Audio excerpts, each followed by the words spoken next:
my team. Mm-hmm. Which I've had debates about recently. I know people that have there are the casual fans like yourself, for instance, who you like the local team or the semi-local team, but you're not one who's I don't think I've ever really seen you other than maybe when you've been at my house for a game and I've given you one of my hats to wear so that you can show some team spirit. I don't think you own any 49er apparel. You certainly don't own nearly as much as I do. I actually have, let's see, what do I have? I have a hat. No, well, I do have a hat with my dad was a big still is a Niners fan, but he got rid of a bunch of his Niner gear and I got some of it. Probably the three most prominent things I have. God, I don't even know if I still have that. There was like a Niner Letterman jacket that I had. I took a picture of it at one point when the Niners didn't win the NFC Championship, and I took a picture in it. I knew it was. What colors are the jacket? It's the deep burgundy and black. Deep burgundy, black. I believe the sleeves are leather. I need pictures of this jacket. Okay. And then I need to know what location it is in your house, and I need to know your exact body weight and your wife so that I can make sure to get the right dosage. Well, you might want to do that for the other couple of things I have. I believe I also have a Niners ball cap with a ton of pins on it. The pin hats are awesome. Tons of pins. That's a generational thing, by the way. Yeah, that is. Yeah, I actually have I also have a Giants ball cap with a ton of pins signed by Bobby Bonds. And I mean, you can keep that because it's Bobby, Giants. Not Barry. Okay, it's Bobby. But still fuck the Giants. No. Yes. Yes. I think you know what? I'm not sure who. I could have the Niners cap signed as well, and I just don't know who signed it. But this is somebody that my dad, had signed the cap, and I don't know who it is. So I'm gonna have to go through. I'll find it. I'll find a picture. I'll take a picture of it and I'll send it to you so you know which one it is. Yeah. And then probably the major one that I have is, so back when I was a kid, my dad got the OG like gold, like that shimmery gold 49ers jacket. The one I'm talking about with the red and the white stripes. Yeah, I had one. And the sleeves. My dad still has one. I have his. Nice. And I have seen those things go up on like eBay and they get stupid expensive. Because it's an original. Like mine's got a little fray in it because it was worn. My dad wore it. He took it to games and shit. Like, and he had one for me too. Like he got another one for me when I was like 6 years old. Oh no. My I believe my dad still has a gold one. My dad has a black one. Yes. My mother used to have is it the same design as the gold one? Yes, it's the same design as the gold one. Oh, that's dope. Yeah. Okay, that's sick. My mother had a white one. Actually, my brother, the brother that's got problems, that's a Raider fan, and by the way, the reason he has problems is because he's a Raider fan. There's nothing reason. Else. Yeah, there's nothing else. There's no real problems with him. Let me be clear. I'm not saying that he has any kind of real problems. I mean, he does because he's a human. He has human problems, but I'm not saying anything bad about him beyond the fact that he's a Raiders fan, and I'm still not sure I was related to us being a Raiders fan, but whatever. This is not the one who lives in Ohio, by the way. This is the other brother who does still live in California, and again, I don't know what's wrong with him being a Raider fan, but whatever. He actually had a white Raiders jacket for a long time. One of those styles. Yeah, I'll admit it was a damn cool looking jacket. It was white really Raiders cool jacket. Yeah, seeing stuff on like reverse palette like that is actually super. It's really cool. Yeah, it's super interesting, man. And my dad has one of those Letterman styles. It's gray on the main body of the jacket and then red on the sleeves. It's a beautiful jacket. I will get it from him someday. Probably not till he's like dead, but still, I will get it from him. I will have that jacket. That's probably one of the only things I really want to claim is there's a couple of hats, a couple of pairs of shoes, a thing that hangs in the window of a car, a keychain and my dad's 49er stuff. I'm the only one that's a big enough fan. I'm getting the 49er stuff.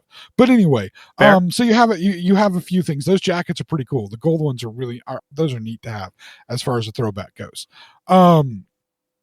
But anyway, I'm a fan. I got all this stuff, right? Mm-hmm. I love this stuff. I don't remember where the conversation is going, but I know where I'm turning it. So I am one of those weird people that is, huge sports fan. Again, I watched I remember where I was going. I was talking about the fact that I watch Super Bowl every single year. It's a big deal for me, right? Because I love sports so much. Now, I'm one of those weird people. We knew that already, but I'm a weird person in the sense that being a fan of football is one of those things that has always been sports in general. Actually, being a fan of any specific sports is one of those things that is always portrayed in media. You see it in film, you see it in TV shows, whatever. This is a kind of one of those hyper masculine things to do, is to be a hardcore sports fan. One of my favorite TV shows ever. I know it has its issues and its problems, and it used to make me mad all the time when it would get geek culture wrong. But Big Bang Theory is one of my favorite TV shows. It's one of those shows I watch, makes me feel happy, puts a smile on my face. Even when they make mistakes, even when there's plot holes, I don't care. I just enjoy watching it.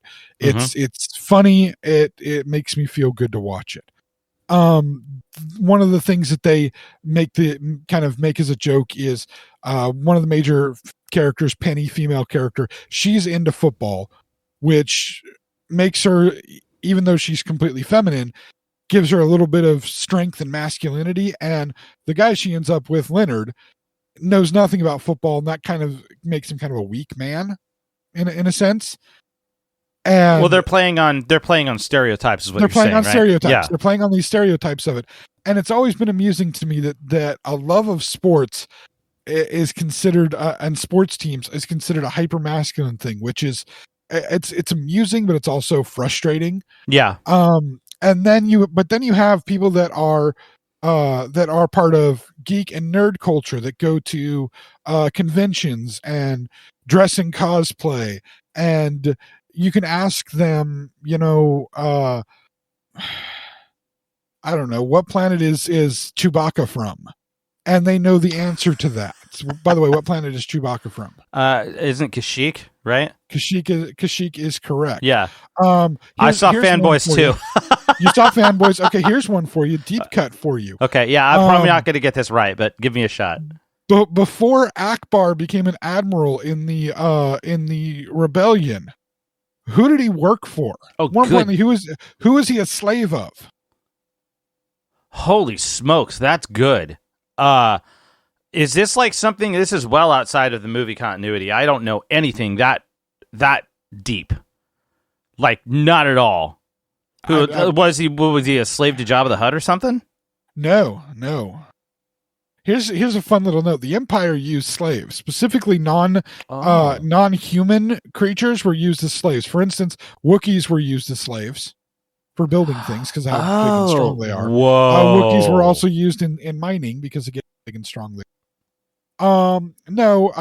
And Akbar being a Mon Calamarian, you'd wonder, okay, what was he doing? Like, because Mon Cal is a mostly aquatic world. And there are the Mon Calamarians and the Quarrens that live on Mon Cal, and they're constantly at war. Hold on, wait. Stop. 1 second. I just want to point out that the name of his race is Mon Calamarian. Yes. And Mon Cal is the name of the planet, not Mon Calamari. Yes. No, it's Mon Cal. That sounds like a missed opportunity, and it also sounds also super cringe. Well, the funny part is like you'd think, okay, so does that mean that they're like they're squids or something? No, they're not. But right. the Quarren have like tentacles on their face, so they're more squid-like. You think they should be the Mon Calamarians? Yeah. Nope. This is one thing where like George Lucas came up with something like super just goofy, like very dad joking. He's like, let's just flip it so it's not that obvious. But we know what happened. We all know what happened. So, during that time period, of the I'm going to say pre New Hope, as the Empire is building. Mm-hmm. originally Akbar was a slave. And in fact, this is where he learned all of his military tactics, was by being a slave. So this is basically he was a slave to the Empire. Was this during or after the Clone Wars? After post Clone Wars, because the Empire didn't exist till after the Clone Wars. The Empire didn't exist till after Revenge of the Sith and Order 6 and the end of the Clone Wars. Because that's the Clone Wars end, the Empire happens. He was actually Grand Moff Tarkin's slave. Really? Yeah, he was Tarkin's slave, which is where he learned. So all his he's getting all his tactics. yeah. He's just getting his military information, just sitting right at the right hand. Well, not at his right hand, but basically listening in on all these conversations, and so he's one of the top people to know how the Empire is going to work tactically. Yes, which is why he was that makes a lot of sense. Why he's such a high grade official. Which is why he knew it was a trap. He knew it was a trap. Wow. That's awesome. So that's fucking cool. I like that. That was just a deep dive on some geek stuff, right? For sure. This is the thing is for what you see in media, for what you see in all these different portrayals of these different cultures, the sports fanatic culture and this geek fanatic culture, they portray it as being a mutually exclusive thing. You're one thing or you're the other. I am the weird hybrid of both. I was going to say you transcend geek culture both ways, man. I do, and then make my own culture with the way that I dress. I steal a little bit from my football love. I steal a little bit from my geek love. I steal a little bit from my Guy Fieri food love, and then I wear super comfortable shoes that everybody hates. That's just fair. That's me. That's me being myself and not being constrained by, oh, so you know all this about Star Wars, so you're a nerd. I am, but you know what else I also know? What? I know foosball. I know foosball big. You know the sports ball? I totally know sports ball. And then I'm greeted with, as I'm, scanning through my Facebook feed, I'm greeted with this thing that originally when I first saw it, I thought it was something that you actually would have posted. It's another person I know that posted this, but I saw it and I'm like, this is so Mike to post this, because Mike's not necessarily fully into all the geek culture stuff. He has a large amount that he is, but he's made it very clear for a long time that he's not really overly invested in sports ball cultures, which is, again, this is a perfectly fine thing to know what things you're not into and to be willing to admit it. It's better than to lie and say, oh yeah, I know about that, and know absolute crap about it. People should be able to love the things that they love and not love the things that they don't want to love. So here's the post I saw. I'm gonna read it to you. Apparently, there's an important episode of football on this weekend. Yes, the football fandom is going nuts. Lots of cosplaying going on. Tickets to the con are outrageous, though. That is. And that's the thing that's so funny about it is you're laughing because I would totally do that. Yeah. you standing at the outside, on the outside, you can totally see the difference between, or you can totally see not the difference, but the similarity between the way that sports fan culture works and the way that geek fan culture works. Mm-hmm. Dressing up in this stuff, emulating all these different players and having, or characters, players' characters, all those things are interchangeable. Mm-hmm. Having spirited debate about who's the best whatever, like, who's the best lightsaber fighter ever.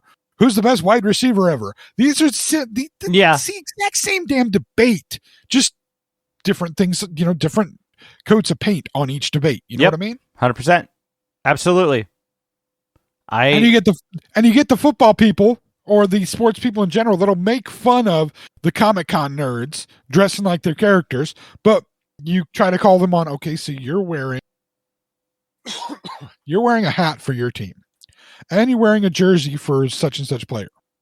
Mm-hmm. And you have the team socks on. And looks like sweatpants with the team logo on it. Mm-hmm. Shoes with the team logo on it. You're wearing some giant necklace. Is your underwear, you know what? I don't want to know.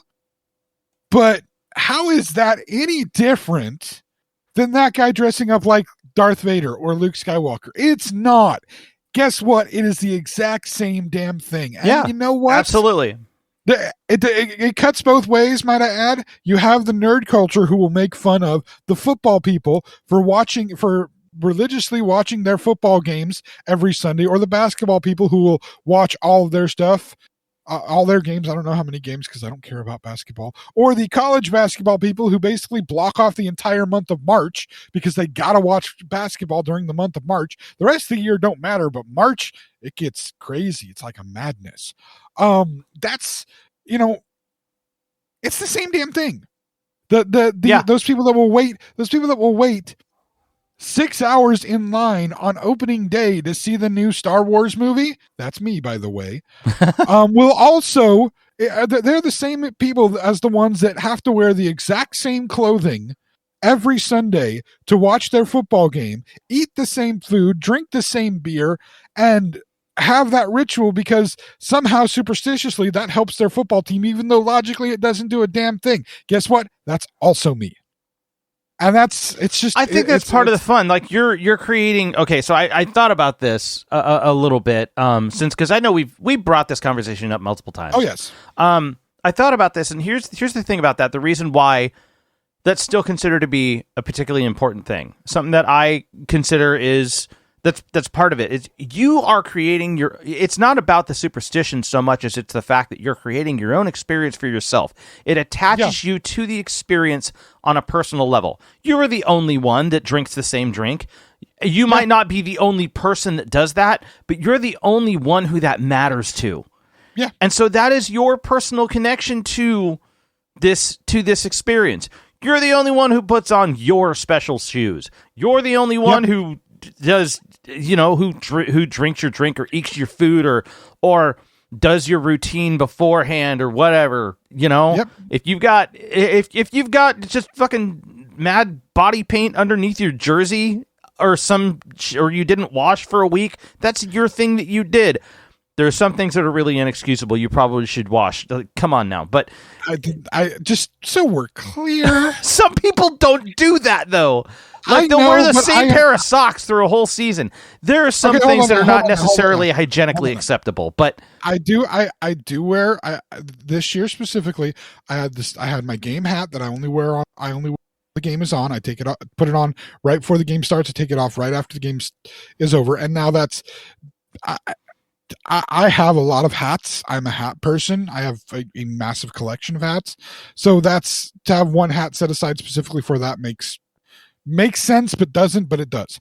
By the way, all I'm saying, before we get too deep into it, this is more of a figure of speech thing, right? I'm kind of ranting on that end.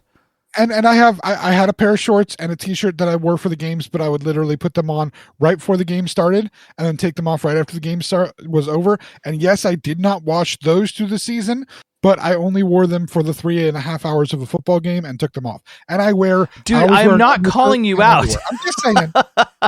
I'm just being You clear. are giving away too much information. I am not calling you out here.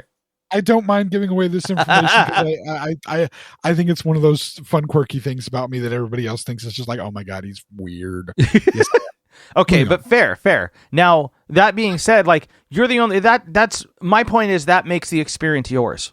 That is what it's not the fact that your team is playing. It's not the fact that you're able to sit and watch for that 3-hour span. That's not your experience. That's everybody's experience. What makes the experience yours is what you do in that span of time. I like that. And that's what it comes down to. Superstition or not, it doesn't matter. It's yours. Yeah. You own that. That's your experience. And I love it. Exactly. I'm not going to knock that. And I love it in the same way that I love sitting for 6 hours in line to go see a new Star Wars movie the moment it comes out because I can't deal with any of the spoilers that are going to end up happening. Dude. And I'm wearing a Star Wars shirt and a Star Wars hat and Star Wars socks, and now I have Star Wars shoes. I didn't have those before, but now I have Star Wars shoes, so I'm going to be wearing those. And that's. I feel the same way. To me, they're the exact same things. And I'm one of those few people. I know that I say few in the sense that we're not necessarily the majority, but there are others out there that live in both those worlds. They can have the sports fandom, whichever sport they like. I mean, I'm biased because I think football is the best, but other people can have their own sports that they like, except soccer, because it's not a sport. It's an activity that we just shouldn't do anymore. That's to be able to have those and the different nerd things that you're into. It doesn't just have to be Star Wars or Marvel or DC. There's other things that you can be into. You have your people that are the hardcore gamers that only want to wear gaming stuff and care about that. That's fine. You can have that love and others. You don't have to be they don't have to be mutually exclusive of each other. But yeah, it's just I always when I saw that, it kind of brought that thought frame up that I'm that good balance of both. I think I remember I was over at your house one time and I actually made you turn on a Monday Night Football game. I was nice enough not to make you watch the entire game. We just watched the halftime, and that was because there was going to be a trailer for a new Star Wars movie. At the halftime, and it was like there was even a debate at that point in time of like, why would you put it on a football thing? And I'm like, for people like me, because I'm watching football and I want to watch Star Wars. This is amazing. This is a perfect confluence of everything I love. And there is, how long ago was that? How far back was that? Like 2 or 3 years ago, whenever we're doing this. Oh, okay. Yeah, it was while this was going on. Man, I was asking that question that long ago. I would, man, it is, as far as, I consider that a point of ignorance for me, because that was like, I mean, nerd culture has become so pop culture now. It's all over that would make putting a Star Wars commercial in the middle of a football game completely understandable. Yeah, it has. Makes perfect sense to me. Which, by the way, that is something we should bring up. Hell, that drew Star Wars fans to a football game. Yeah. Hey. That is something that we should bring up, though, is the fact that we have been doing this for 3 years now. We have. Actually, didn't you? We did share a picture. Yes, that was a funny story. That's a funny story around that picture sharing. So it came up in my Google picture things that the picture that we shared on our Facebook. If you're not on our Facebook, go get on our Facebook. If for some reason you don't have Facebook, I'm not understanding that, but whatever. I mean, even I have Facebook, and I'm like the worst person when it comes to new technologies, but even I have that thing. But I guess that's more of an older thing. Some of the younger crowd is not wanting to use, I can say younger crowd now because I'm old. They're not wanting to use Facebook anymore, which is like, okay, I get it. But anyway, so this picture comes up. Yeah. It's a picture of the table that used to be set up in Mike's garage studio when his garage was the studio. Mm-hmm. And my wife had found some old what were these, sheets, right? Yeah, they were old sheets that we used as kind of a tablecloth. They were clean, people. And we had some we had by our setups, we were on either side of the table by our setup where our microphones and our chairs were going to be and whatnot. We had some collectibles that we had kind of stacked up as kind of our personal little things for our sides. Mm-hmm. So for starters, the tablecloth was a old Teenage Mutant Ninja Turtles sheet set, like old school one. Did you have this sheet set as a kid, if I remember correctly, right? I either did or I knew somebody that did. I don't quite remember if I actually had that sheet set. Okay.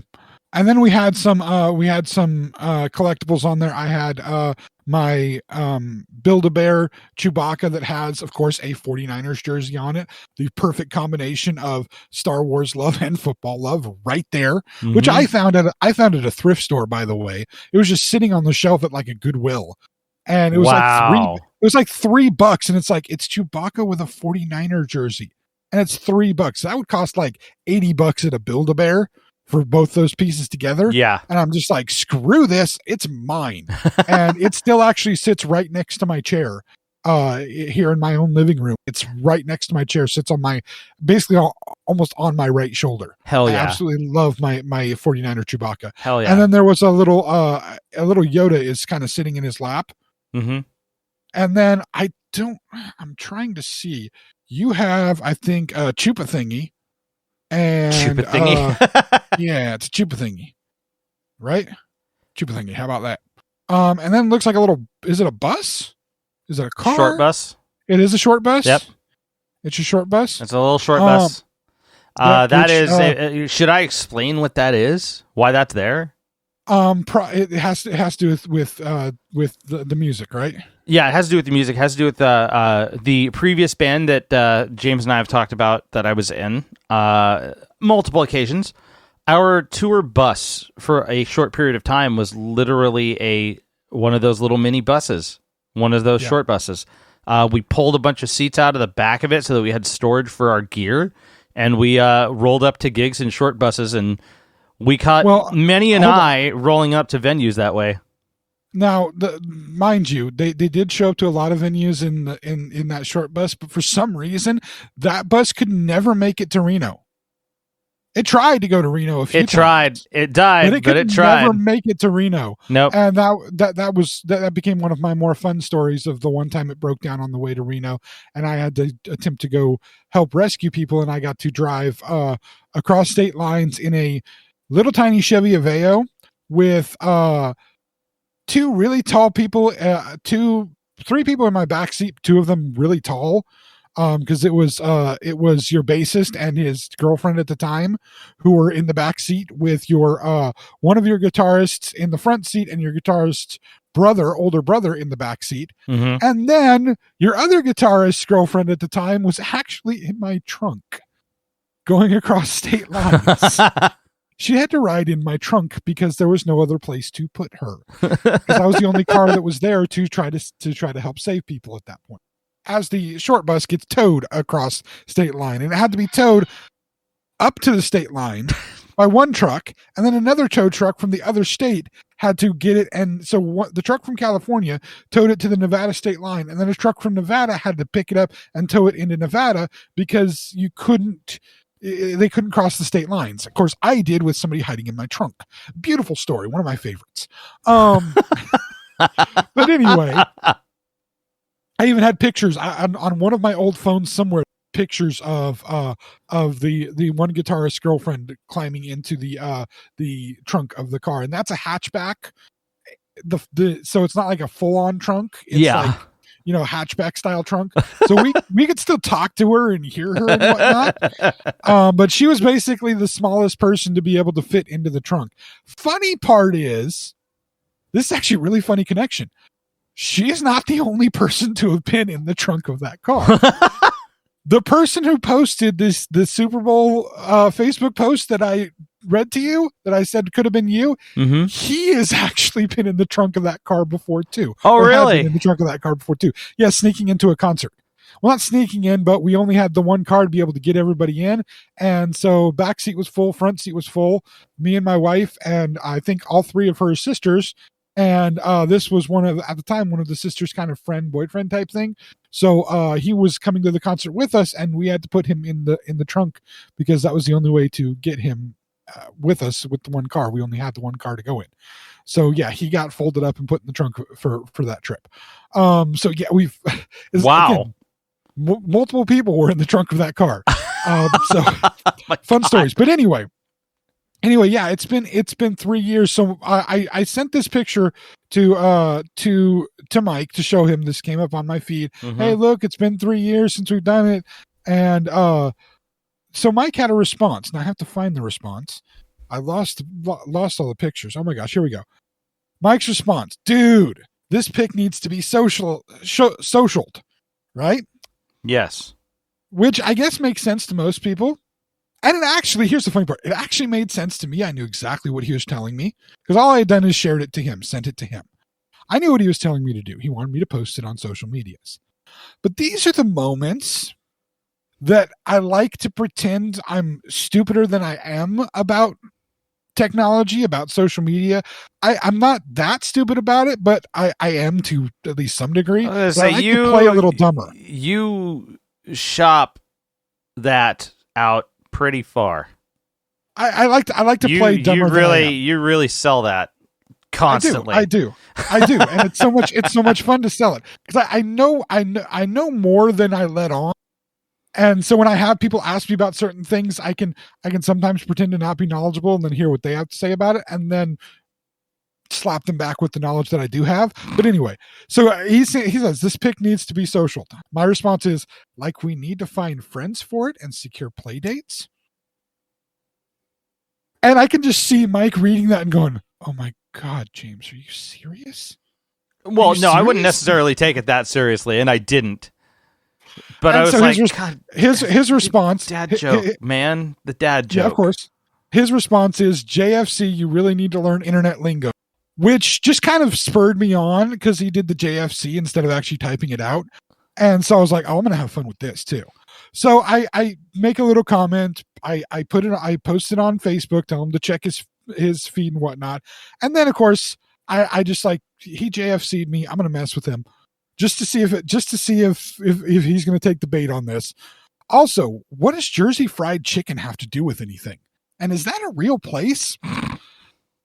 And I didn't get the response I was hoping for. These are the times I kind of want to push Mike's buttons to see if I can get a little bit of a reaction out of him, because it can be fun sometimes. He does get that moment of just like, oh my God, James, you're so exasperating. Quit doing this shit. Oh my God. Again, I play the dumb, and it frustrates you sometimes. His response, something tells me Jersey Fried Chicken would be fucking terrible. Okay. Yeah. I have to, just for the hell of it, because I knew that you were going to say that, Googled Jersey Fried Chicken. There is a place, isn't there? It's an actual restaurant in Newark. I didn't know. I mean, it kind of makes sense. I didn't know that, and so I've never had it. I've never even been to Jersey. I don't even know.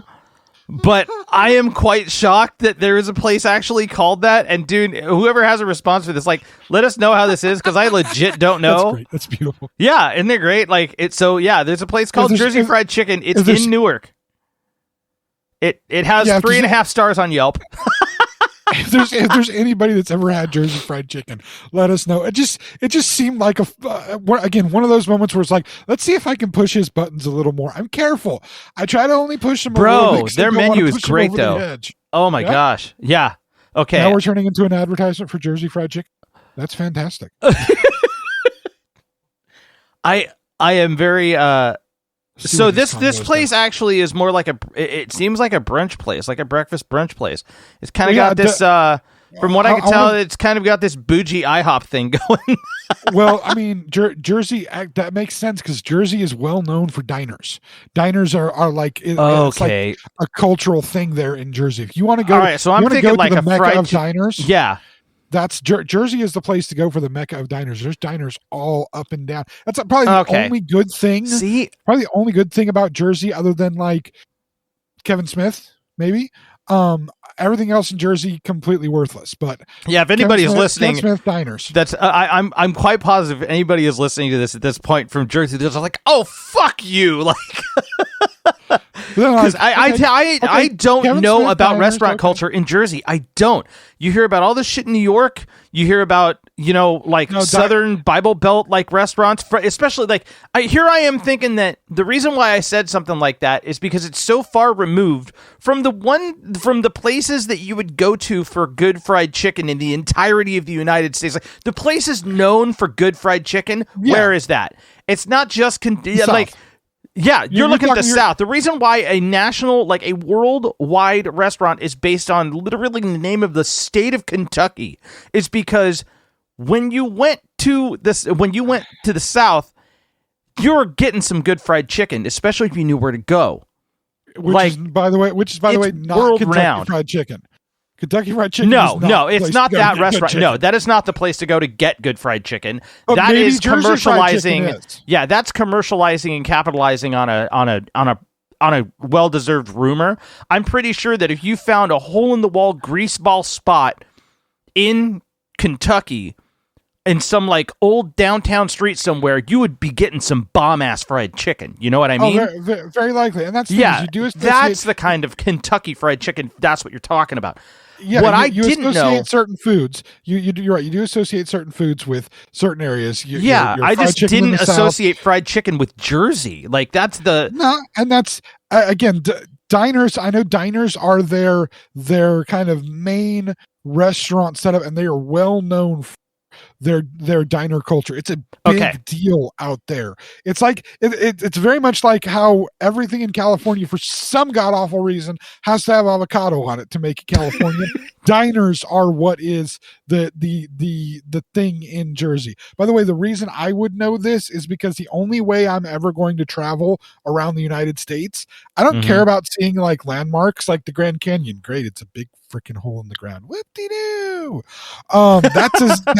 I don't care about that stuff. What I do care about is food that you can only get at certain places. I would be the person to go on a food tour of the United States, stopping and sampling various restaurants that make whatever they make better than anybody else. So like I would spend it's the only reason I want to go to Texas is to check out all the various styles of barbecue. You hit Texas for barbecue. You hit Kansas City for barbecue. You also go over to the Carolinas for barbecue. I'm not overly fond of their sauce, but I'm giving it a whirl. There are places where you go for different things. And when it comes to Jersey, that would be one of the places I would drive through to be able to do this food tour. Seeing the way that they present themselves, because it's like a full-fledged diner. Like it's not just like I said, it's not some hole in the wall like greasy chicken place. It's a full-fledged deal. So that is a whole different environment. I was absolutely not like privy to this information before I said any of that. I'm just putting it out there now. Moreover, he was more reacting to James being like, seriously, James, really this? Yeah, more than anything. God, you such annoying old man jokes. God. So I'm actually quite shocked, and now I want to check out this place. Like I want to check out what kind of. So that's what Jersey's known for, is their diners. Is that correct? Diners are the thing in Jersey. Okay, it's like, and they have a bunch of amazing diners that they all do the basic diner culture stuff, but different ones have different specialties. And I'm talking like the full pie display. I mean, diners are the place that you want to get. You want to get that piece of pie after you eat, even if you have breakfast and. Breakfast, lunch, dinner, all of it has its own special things at diners. Those are the places to get your big, huge breakfast. That's the place you're going to order meatloaf. You order meatloaf at a diner. You want to find out if a diner is really good? Let me tell you how you find out if a diner is really good. This is the best test of how good a diner is. Order their chicken fried steak, because that's fair. That's the true test of how good a diner is. And the beauty of a chicken fried steak is one of those beautiful foods you can have appropriately. I mean, you can have any food you want any time of the day. I eat cereal for dinner all the time because I love cereal. But chicken fried steak is one of those that goes with every major meal of the day. You want some chicken fried steak with some fried eggs and some hash browns? That makes sense. If you want chicken fried steak with some French fries, that makes sense. Then you want chicken fried steaks with some mashed potatoes? That makes sense. There you go. Breakfast, lunch, dinner, you had chicken fried steak. Dude, I ate just before this podcast. You're making my mouth water right now. Like, it's making me crave chicken fried steak. You should always crave chicken fried steak. Chicken fried steak's amazing. One of the best foods ever. You're taking the method of cooking chicken the best, and then you're taking a better meat steak and putting them together. It's fantastic. Fair. And if it's done right, you should be able to cut the chicken fried steak with the side of your fork. That is good chicken fried steak. Yeah, no, I've had bad chicken fried steak. I'm pretty sure most of us probably have had bad examples of chicken fried steak without ever having a good example of chicken fried steak. If you got to get to that chicken fried steak with a knife, it's wrong. It's wrong. It shouldn't be that way. Yeah, and that's like when it's a dry puck, when it's curled up on the sides because it sat in the fryer for too long. Yep. Yeah. Or it's just frozen product that they had that they reheated. Oh God, yeah, that's stupid. But here's terrible. And here's the thing: if I go to a place that tries to advertise itself as a diner, that's one of two things that I am ordering. I'm either ordering chicken fried steak, or if they have it, I'm ordering corned beef hash, because that's another thing that to me is that's you get corned beef hash at a diner. You get corned beef hash, you get fried eggs on top with the yolk still running because you want to bust those yolk open and have the hash soak up all of the goodness, and then you got to get some toast. Those to me are diner things. Most people will say, wait, what about a hamburger for you in a diner? Okay. I mean, hamburgers and diners are good, but that's not what tells me it's a diner. Any kind of restaurant can produce a good hamburger. Not many do, but any kind can. Diner, I'm expecting these specific things. I get it. I get that. That's so anybody that does listen to this on the East Coast, go check out Jersey Fried Chicken for us. Diner experience that, hey, maybe please really leave your review in the comments. let us know, because that's not what the JFC in that conversation stood for. But I'm telling you right now, years ago, one of my wife's sisters, because she was still young at the time, whenever I had a specific phrase that I would use that I've named a drink after. You partially inspired this phrase, which is kind of my a foul exclamation of surprise. Okay. Like, okay, people will use that, will use different words for their surprise. This one, since our videos have the disclaimer on them, I can say it now. Yeah. This phrase was "fuck me in the goat ass." Yes. And again, you helped inspire this. I'm not going to explain why, but you helped inspire this. Some people know, some people don't. Chupa thingy, how about that? This is just, it was a phrase I would use when I was surprised about something, or something major happen.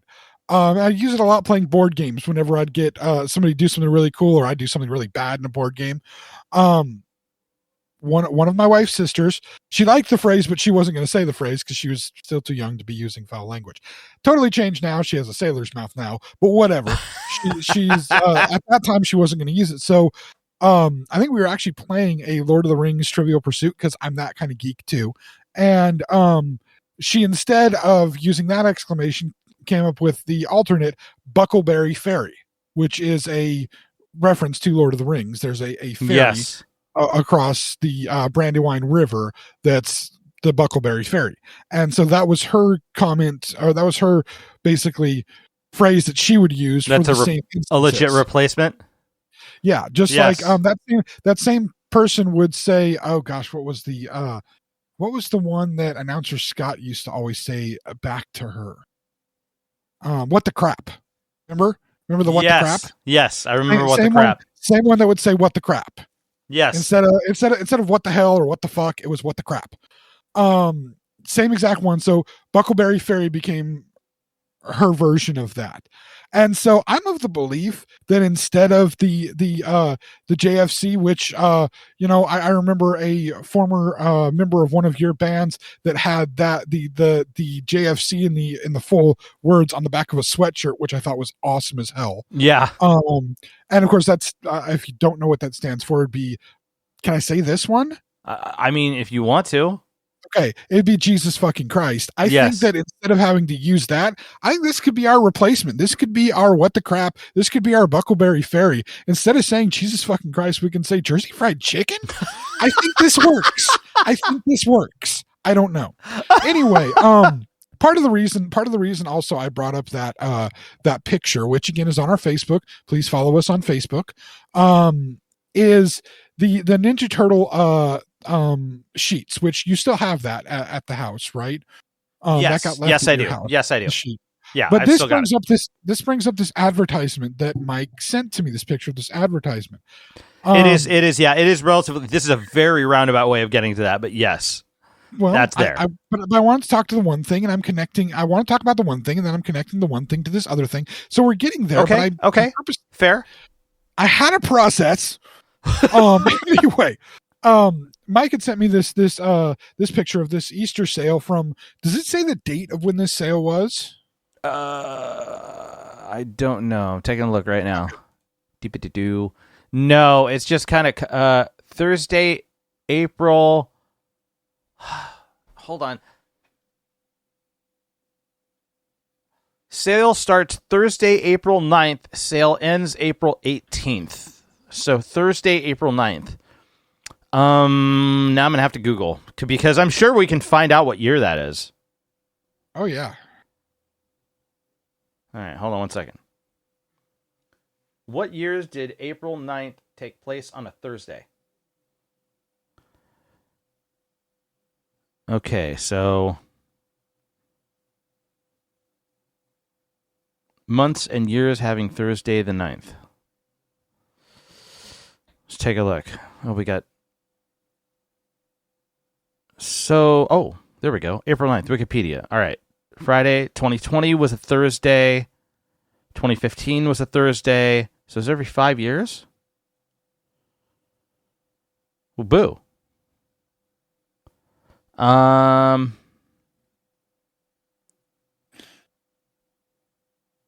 Going back 18 to 20. No, it's only good. It's going up. No, I want to go back. So Thursday, April 9th happened back in 2015. And it happens every 5 years. So it was in 15 and 20. So it's probably at this point it'd be 1990 most likely. So yeah, it would be because the stuff that's in here makes sense that it would be that price range. It's probably 1990. Yeah, 1990 makes sense. So yeah, this is from 1990. Then we'll assume it's from that time. Oh, there we go. Hold on, another giveaway. On the top left corner, in store nationwide, April 10th, 101 Dalmatians. Okay, so that would be So we're assuming this is 1990. This is a KB Toys Easter sale ad. By the way, KB Toys was recently kind of featured in the new Marvel Hawkeye series. The bad guys in the series, the Tracksuit Mafia, they have a base in their base of operations is an abandoned KB toy store. Which, by the way, I know you don't have the Disney Plus. I still think you're wrong for that, just like you're wrong for not having cable. But of course. Real quick, to let you know, 101 Dalmatians came out on home media on VHS on April 10th, 1992. So this is 92. This is 92. So it's not every 5 years. It's just when it happened to land on those dates. Okay, continue. So, anyway, the like I said, the Tracksuit Mafia from Hawkeye, their base is in the KB Toys, and you should see Hawkeye just so you could see the iteration of Tracksuit Mafia. They come from a specific line of the specific run of the Hawkeye comics, and they are hilarious. They are kind of proto-Europe, well, not proto. They're Eastern European, maybe Russian, in origin. And they have the Eastern European Russian accents, and they are constantly calling each other bro. Like, over and over and over again. Oh boy. And one of their fronts is a moving company where they where it's like help a bro or call a bro, something like that is the name of the moving company. Oh my god, they put it in like all of their marketing? Oh yeah, that's one of their fronts for laundering money and for their criminal operations, and they all walk around wearing maroon tracksuits with like white stripes. Right. Same suits. It's hilarious. So the way that they deal with the tracksuits in there, it is so funny. They're amazingly humorous villains. Great series. But anyway, yeah, so he showed me this because he wanted to show me the Teenage Mutant Ninja Turtles figures that are in this and the price on them. And they're what, $4.99 per figure? Yeah, they're $5 a figure.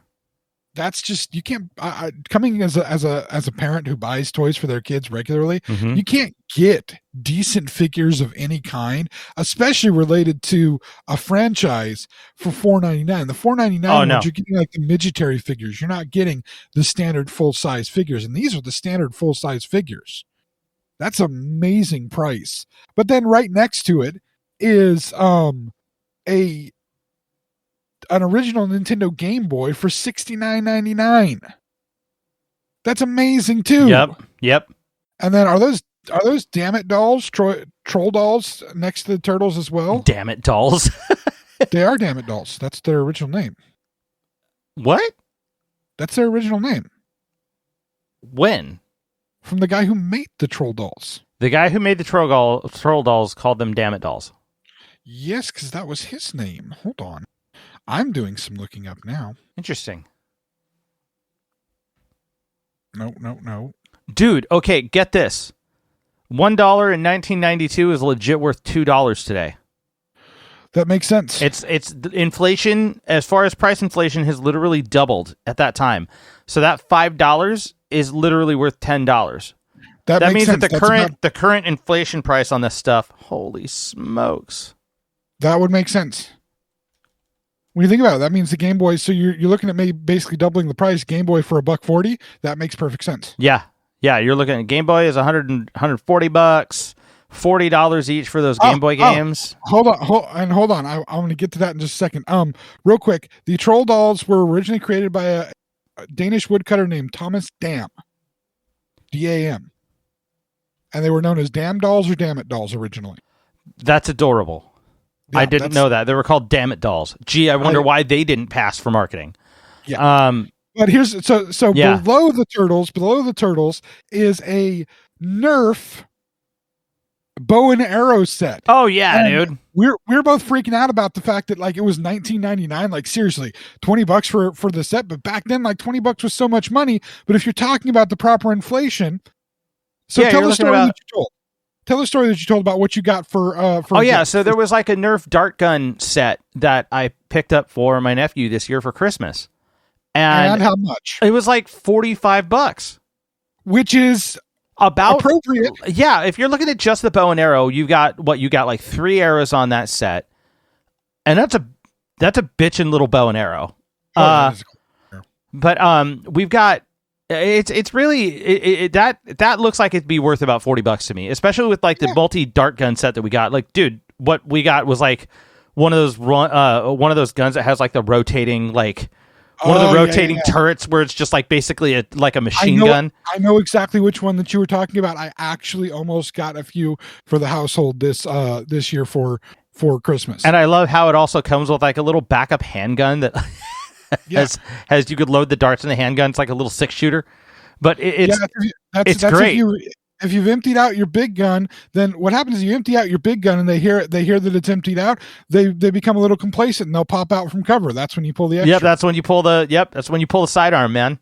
Yep. No, yeah. And that's looking at this makes me nostalgic. I wanted Nerf weapons as a kid, and my mother wouldn't let us get them because she was worried about us shooting it in the house. The funny thing is, what ended up happening in our house, instead of having Nerf weapons to shoot in the house, at one point we lived in a house that was a 2-story, and the kind of the hallway upstairs was, where you went from room to room, where the stairs went up, and then there was kind of that landing hallway thing where you'd walk through. It was open to the like main entry room of the house, so it's big, kind of wide open space, and just had a railing. And that would have been perfect spot to be able to have Nerf Wars. It would have been great. Oh, yeah. And in fact, the last house of mine that you visited in, the one you saw the last Super Bowl in, when you did come over and see that one Super Bowl, that house, we used to have Nerf Wars in that house, me and the wife and my kids, because they had, I don't know if you remember, leading to the master bedroom, which was the grandmother's room, there was kind of like that curved spot with some cutouts in it. That was a great spot to hide for shooting. And then there was the whole, again, all of the upstairs was open to that one room downstairs. So you had so many different angles and places for cover for shooting. So as an adult with my kids, we totally had a bunch of Nerf guns and we had Nerf battles. My mother wouldn't let me. But instead, what ended up happening is my sister and her collection of probably, is the older of my two sisters, for your reference. They're still younger than me, but the older of the two. She would get her like 100, 200 stuffed animals that she had. She would haul them out of her room, and we would have battles where she'd be upstairs because she was smaller, and we would throw the stuffed animals at each other, trying to hit each other, while I'd be downstairs hiding in cover and throwing them back upstairs at her. That apparently was okayed for my mom, but Nerf stuff was going to break something and wasn't safe. Huh. Interesting. Yeah, my mom was weird.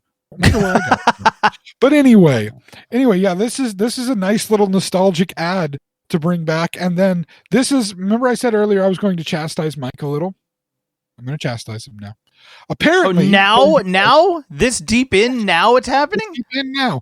According to Mike, one of the reasons he to me was that all these old toys, just like with many of the Star Wars things, all these old toys are being reissued, original packaging, original versions of stuff. They're new versions of it, yes, but they're made to mimic the original versions of them, right? Is that an appropriate way to describe this?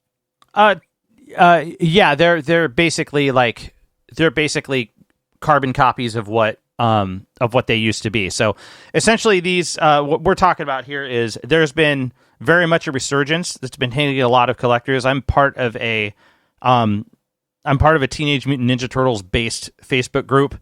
Just they're general collectors and stuff like that, which is, kind of fun. But fun. Walmart has the original 1987 figures that were originally done, which, by the way, I think just near the end of last year, the creator of those figures, like the designer, like the actual designer of the figures, the way that they looked, and the creator of the He-Man figures, same person, he just passed away. So I know I've been seeing a bunch of the He-Man stuff. But he also created the TMNT original figures as well.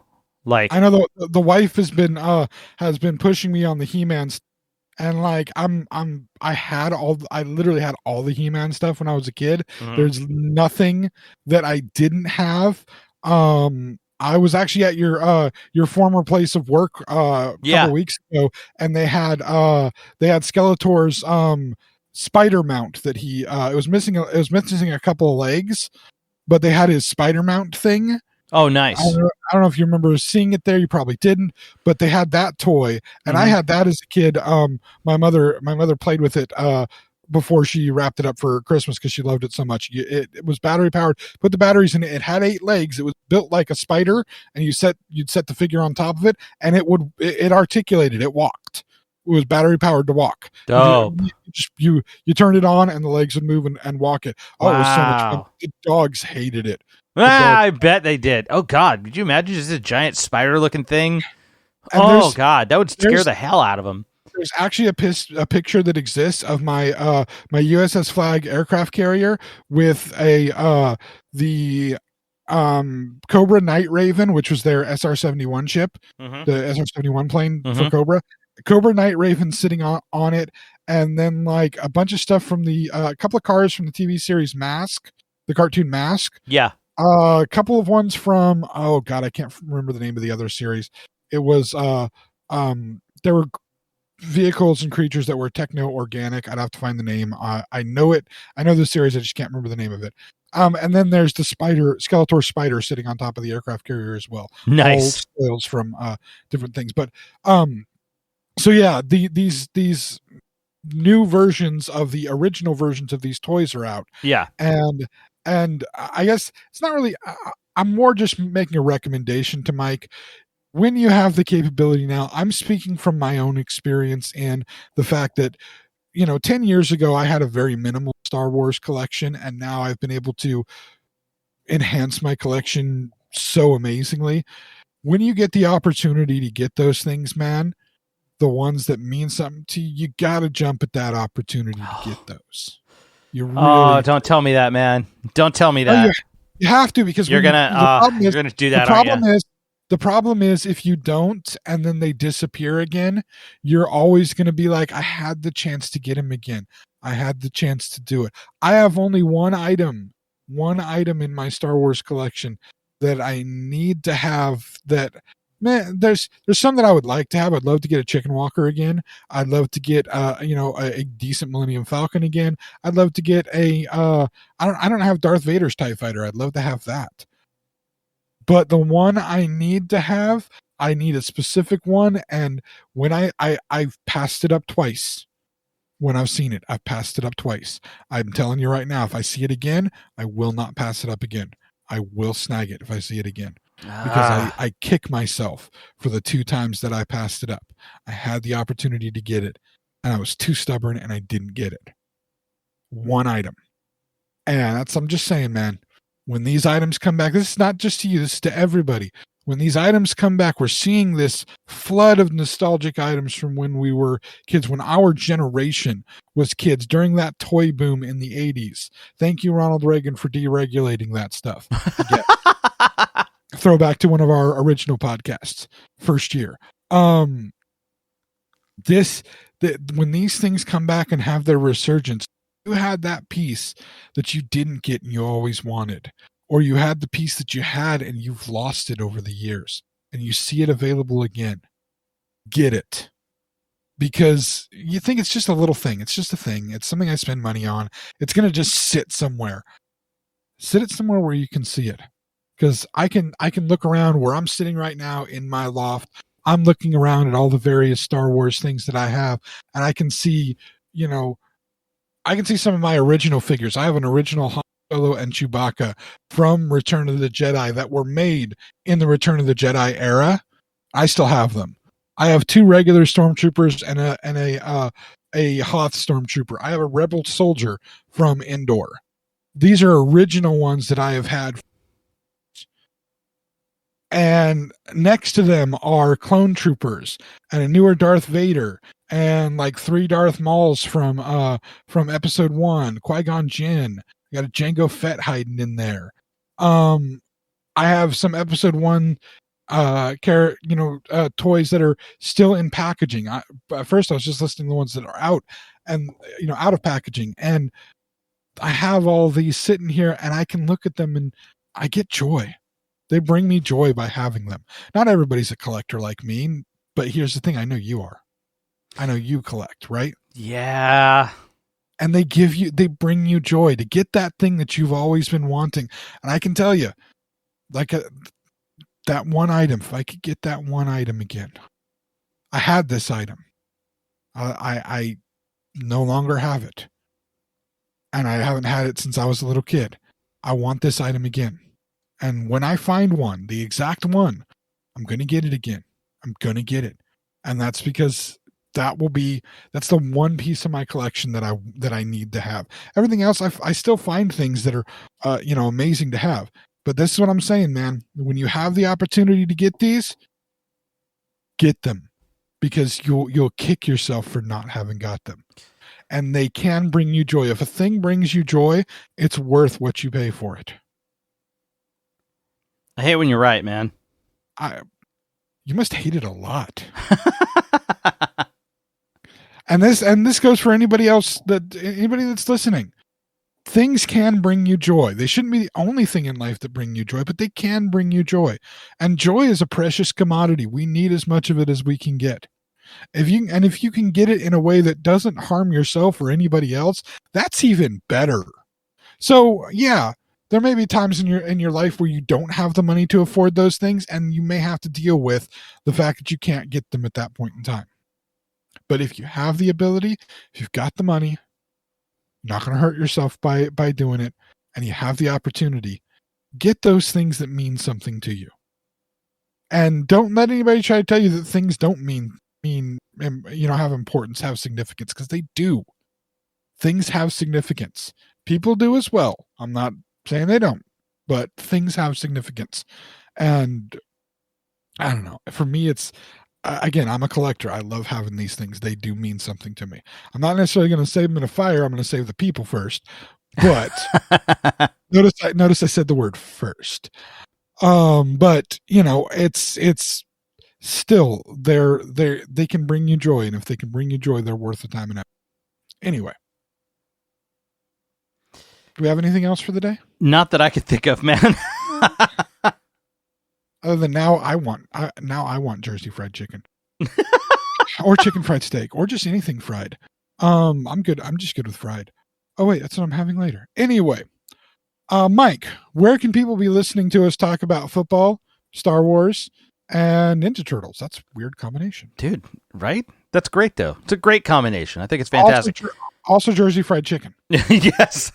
Well, you could check us out on our website, XennialChronicles.com, or you could check us out wherever you listen to your podcast. Search for the Xennial Chronicles there. But also, even if you are listening in those areas, we need you to do us a favor, and we need you to go to YouTube, which you can also listen to us at on YouTube. Go search for the Xennial Chronicles on YouTube.